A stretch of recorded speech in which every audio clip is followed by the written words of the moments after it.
네, 오늘 토크와이드 첫 손님으로 조원진 우리 공화당 대표 모셨습니다. 어서 오십시오. 반갑습니다. 네, 우리 조 대표님 하면 대표님 뭐 본인으로서도 뭐 우리 지역엔 잘 알려지신 분이지만 항상 박근혜 전 대통령과 함께 연결돼서 이렇게 생각할 수밖에 없는데 그래서 먼저 한번 여쭙겠습니다. 조 대표님 근황도 근황이시고 박근혜 전 대통령 근황이 어떠신지 먼저 말씀을 좀 해주시죠. 박근혜 대통령께서 이제 사면 대서가 나온 지가 한 1년 되시잖아요. 그동안에 아무 정치권하고는 거리를 좀 많이 두시고요. 또 어떤 사람도 아마 만나지 않으셨다고요. 네. 이번에 동아사 오신 걸 보고 정말 감사하다, 고맙다는 생각을 했어요. 네. 그래도 어려운 그 고통, 아픔 이런 걸 견디셔가지고 우리 국민의 품으로 이제 돌아오시는구나 하는 그런 좀 벅찬 마음이 있었고 또 그런 입장을 봐서 뭐 우리 공화당에서 저나 뭐 대통령 항상 걱정하고 건강 회복하셔서 국민들 속으로 좀 들어오시면 좋겠다 그런 생각을 하고 있습니다. 네, 지난 11일 대구 팔공산 동아사 방문을 두고 당연히 뭐 그렇게 정치적 의미는 부여하지 말라고 하지만 부여가 안 될 수가 없지 않습니까? 지금 그래서 특히나 이렇게 외부 접촉을 전혀 안 하시다가 이번에 밖에 나가셔서 정치 재개의 신호탄이다 이런 해석을 하는 분도 있고 그렇게까지는 해석하지 말라고 하는 당부도 있는 것 같은데 어떻게 보십니까? 저는 유영하 변호사가 얘기한 그 말이 대통령이 하신 말씀하고 똑같다 이래 보는 거예요. 아마 당분간 정치적 이런 뭐 의견이나 또 정치적인 사람을 만난다거나 그러지는 않으실 것 같아요. 네. 그럼 좀 거리를 두시는 것 같다. 또 건강하시지만 약간 조금 부자연스러운 모습도 보여서 마음이 안타깝지만은 빨리 건강 회복하셔서 국민들이 많이 걱정하는 부분 그런 부분들을 많이 빨리 해소해 주시면 고맙겠다.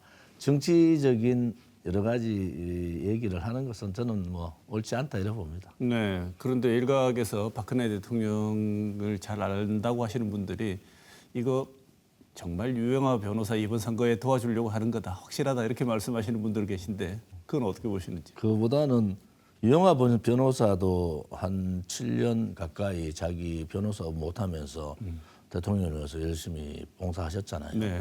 뭐 그런 부분은 저는 평가를 받아야 된다 이래 보고요. 뭐 박근혜 대통령께서 유영하 변호사 한 사람을 위해서 뭐 그런 입장은 아니신 것 같고 네. 단지 이제 나오셔서 한 1년간 걱정하는 많은 분들이 계시니까 또 요즘 뭐 치매 얘기도 나오고 이래서 말도 안 되는 그런 얘기들이 있었잖아요. 그런 부분에 대해서 대통령께서 저 건강합니다라는 그런 모습을 보여준 네. 동아사 방문이다. 그래서 정치적인 그런 입장보다는 그런 건강을 보여드린 그런 모습이다. 저는 그렇게 보고 있습니다. 네, 국민들께 건강하니 걱정하지 말라고 하는 일종의 그거지 정치적인 것으로 확대 해석하는 것은 지금 뭐 정치적인 얘기를 할 수 있는 그런 상황은 아니신 것 같아요. 네, 알겠습니다. 그런데도 이런 정치적인 행보라는 쪽으로 자꾸 이렇게 해석될 수밖에 없는 일들이 자꾸 생겨나고 있는데 현재 여당 대표가 박근혜 전 대통령을 방문하겠다고 하고 있습니다. 김기현 당 대표는 실질적으로 박근혜 정부의 초대 당에 새누리당의 정치의장을 했던 연이 있고요. 또 보수 정당 집권 여당의 당 대표가 방문한다 그러면은 뭐 대통령께서 건강이 허락하시는 한도 내에서는 만나시는 게 맞지 않느냐 그렇게 봅니다. 네, 예전에 인연도 있고 해서 김기현 대표한테 뭐 힘을 실어준다 이런 입장은 아니고. 예. 과도한 어쨌든 박근혜 대통령을 매개로 과도한 정치적 해석은 지금까지 벌어진 일로는 하지 말아줬으면 좋겠다는 게 우리 지금 그 조원진 공화당 대표의 기본적인 생각이시군요. 자, 그러면 이제 최근의 정치 상황 한번 여쭤보겠습니다. 하실 말씀이 많으실 것 같습니다. 왜냐하면 뉴스가 너무 많아서요. 먼저 윤석열 정부 1년 어떻게 평가하시는지. 저는 윤석열 정부한테 사실은 기대를 좀 많이 했던 사람이고 정권 1년 동안 이제 우리가 코로나 팬데믹이 3년간 국민들이 너무 고통스러웠잖아요. 네. 희망을 가진 거죠. 정권 바뀌면서 우리들한테 희망을 주겠구나. 혹은 아픔을 보듬어주고 새로운 포스트 코로나에 대한 대책을 세워주겠구나. 이런 기대에 비하면은 많이 부족하다. 네. 저는 뭐 박하게 점수 주면은 지금 지지율 정도다. 35% 35점. 뭐 선이다 이렇게 보는 점. 낙제점이죠. 낙제도 한참 낙제인데요. 네. 그래서 뭐 저는 윤석열 정부가 정치적인 빛이 많이 없는 분이잖아요. 네. 그럼 윤석열 대통령이 정치적인 빛이 없을 때는 저는 당무 개입이나 정치적인 개입보다는 정치 혁명을 또 정치 어떤 그 개혁을 좀 하셨으면 하는 그런 입장이 있는데 뭐 국민 밉상이라 하는 윤핵관들을 옆에 두고 또 구태 정치인들을 자꾸 옆에 두고 하면서 정치에 자꾸 들어오시는 것 같아서 네. 그런 부분이 좀 아쉽다 그런 생각을 갖고 있습니다. 현역 정치인들한테는 빚이 없어서 정치인들한테 휘둘릴 필요가 없는데 혹시 예전에 검찰에 계실 때 후배들한테 진 빚이 많아서 준비하고 계신 것 때문에 그런 거 아닐까요? 네, 사실은 공직에 있던 분들은 대통령이 되면은 공직에 있던 분들이나 이런 분들이 조금 단절을 합니다. 그런데 윤석열 대통령 주변에 사람이 없어요. 네. 왜냐하면 공직 생활, 검찰 생활만 했기 때문에 뭐 본인이 성격도 좋고 뭐 사람들 많이 만나고 이러지만은 그래도 핵심적으로 본인하고 얘기를 할 수 있는 그런 사람들이 부족하다. 그래 보면 인재풀이 대단히 약하다. 거기에 윤석열 대통령 초기에 누가 윤석열 대통령 주변에서 정치 모르는 뭐 그런 모른다기보다 아직까지 정치권에 익숙해지지 않은 그런 윤석열 대통령을 어떤 방향으로 갈 거냐 이것이 1년이었는데 좀 실망스럽다. 저는 윤석열 대통령 주변에 국무총리도 정치를 모르고 네. 대통령 비서실장도 정치를 모른다. 그래서 제가 1년 전에 스님하고 이럴 때 제가 했던 얘기가 정치를 아는 분이 좀 필요하지 않느냐. 네. 정치라는 게 꼴보기 싫고 국민들이 싫어하지만은 해야 되는 일이잖아요. 그러면 대통령 주변에 정치를 좀 아는 분들이 있었으면 좋겠다 이랬는데 김종인 전 비대위원장도 중간에 이제 그거를 되고 또 여러분들이 그런 부분에서 너무 약했지 않느냐. 그래서 국민들이 생각하는 그러한 민생, 협치, 개혁 이 국민이 바라는 이런 부분들을 윤석열 정부 1년이 놓쳤다. 네. 저는 뭐 전제가 윤석열 대통령이 성공했으면 좋겠다는 전제가 있어요. 네. 그런데 국민들이 너무 힘들어하는 그런 코로나 3년이 희망을 줘야 되잖아요. 그것은 대통령이 정치보다는 오히려 민생 경제에 올인해야 된다. 그런 부분들이 너무 약했다. 경제라는 게 국내 문제도 있지만은 우크라이나 전쟁, 대외 여건이 많지만은 경제 지표가 최악의 상황으로 치닫고 있고 삼성전자도 지금 굉장히 위기를 느끼고 있는 상태거든요. 이제 대통령께서 정치적인 부분보다는 민생, 경제에 올인하셔라. 그래야지 1년간 제대로 정치를 하시고 뭐 국민의힘에서 이미 경선이나 정진석 비대위원장이 대통령을 정치판으로 소위 모시고 온 거예요. 네. 다음 총선이 1년 남았는데 뭐 이 총선이 중간평가라는 얘기를 국민의힘에서 했단 말이에요. 네. 그러면은 결국은 중간평가의 점수는 굉장히 국민으로 봐서는 따갑다. 그런데 1년간 했는 형태를 가지고 내년 또 1년을 원래 내년까지 4월까지 1년을 한다. 이러면은 총선은 폭망이다. 네. 현재로서는. 네. 우리 조 대표님 말씀을 듣고 있으면 대통령이 정치인들에게 진 빚도 없지만 그래서 정치적인 조언을 해줄 수 있는 참모들도 많이 확보를 못한 것 같다 이런 생각 드는데요. 지금 최근에 대표님 주호영 전 대표 만나셨죠? 어떤 얘기들을 주호영 나누셨습니까? 대표 그만두고 그 다음 날 만났어요. 그러니까 뭐 저하고는 친구니까 오랜 친구잖아요. 그래서 뭐 7개월 동안 고생하셨다. 그리고 이번에 뭐 우리 대구 경북 신공항 특별법이 그 이제 며칠 있다 통과가 되는데 그 부분도 얘기를 하고요.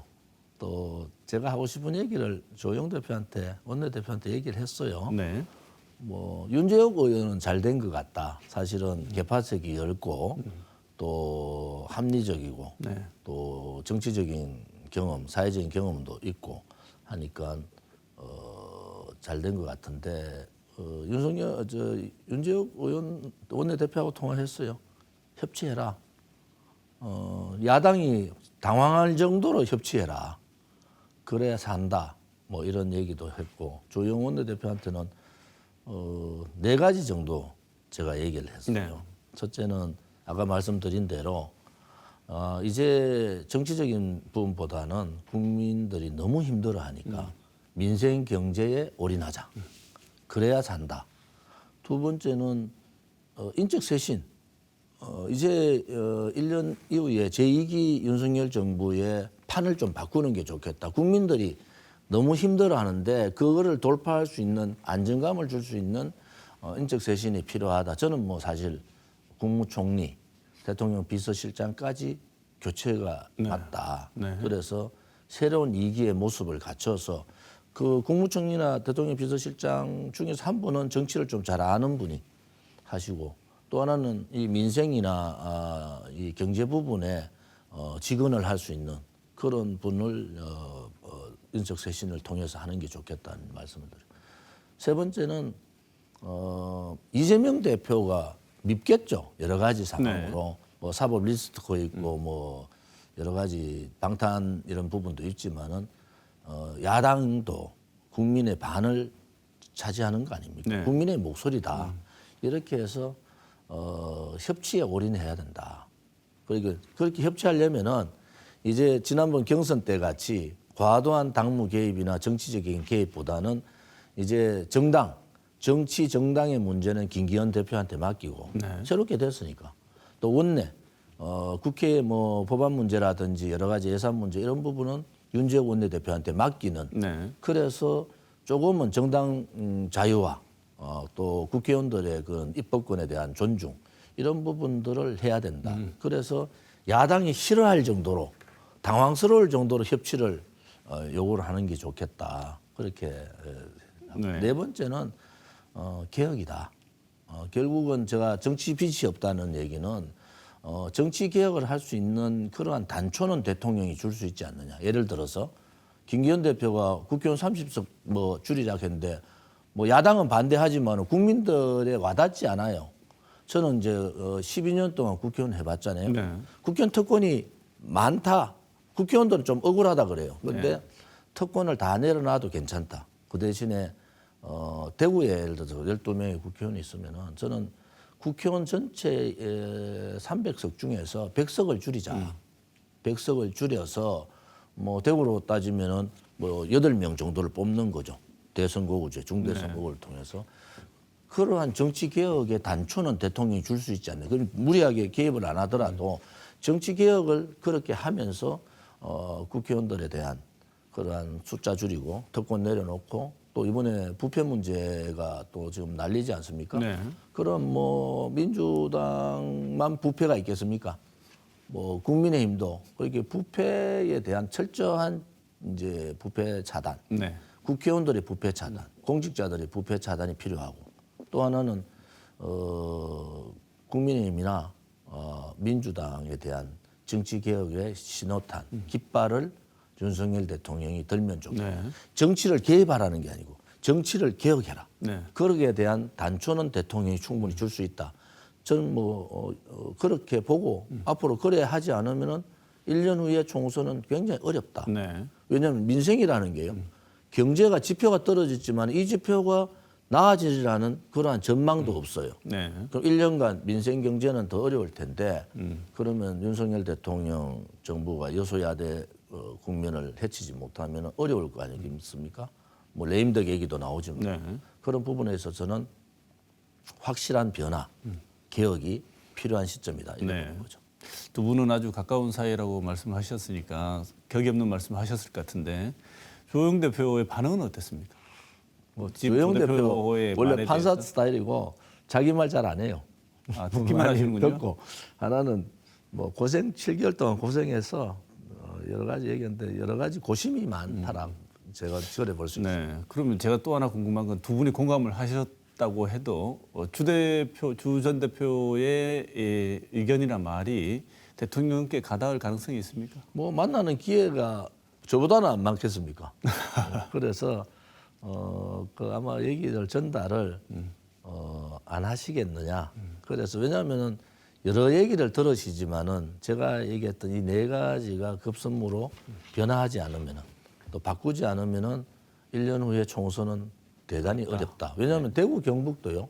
이미 여론조사에서 민주당 지지율이 역전되는 민주당이 지지율이 높은 경우가 처음 나왔다고요. 네. 그리고 전반적인 대통령 지지율은 대선 때 비해서 30% 가까이 떨어졌어요. 이거는 빨간불이 켜진 거잖아요. 네. 그러면 대구 민심이 빨간불이 켜졌다. 대구 경북 민심이.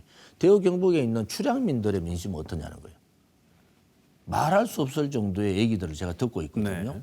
그래서 대구 경북이 어려울 때 찾아오셔서 뭐 시구도 하고 선문시장 다니시는 거 전 좋아요. 네. 단지 좀 어렵지 않더라도 1년 동안 대구 경북을 위해서 뭘 해줬는가를 좀 고민해 볼 필요가 네. 있다. 네.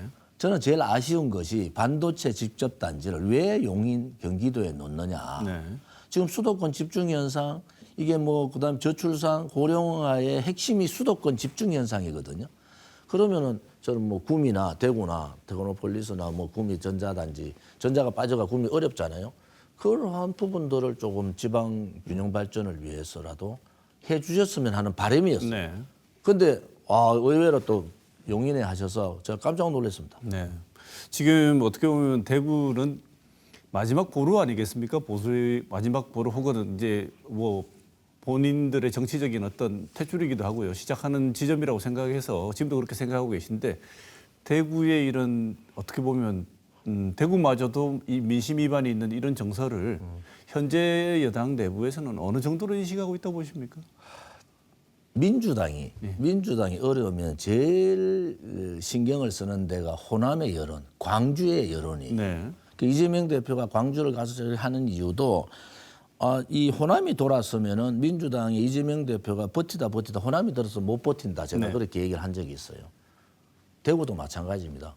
대구 시민들이 이미 경고를 날렸다. 뭐 제가 대구에 자주 와서 대구 시민들을 많이 만나고 제가 만나는 분들은 왼쪽보다는 오른쪽 분들을 많이 만나는데 이분들의 정서가 이미 많이 돌아서 있는 정서를 좀 느낀다. 네. 그러면은 대구 경북 시도민들이 무엇을 원하는지 우리가 보수의 성지로서 대통령 선거나 모든 선거에서 집중적으로 보수 정당을 도와줬는데 대구 경북에 오는 것이 뭔가? 네. 이제는 대구 경북 시도민들도 실리를 차려야 된다. 네. 전략적 선택이라는 게 왜 우리는 맹목적으로 보수 정당만 밀어야 되느냐? 네. 그냥 저도 뭐 거기 혜택 본 사람이라고 말씀드릴게요. 그런데 이제는 달라져야 된다.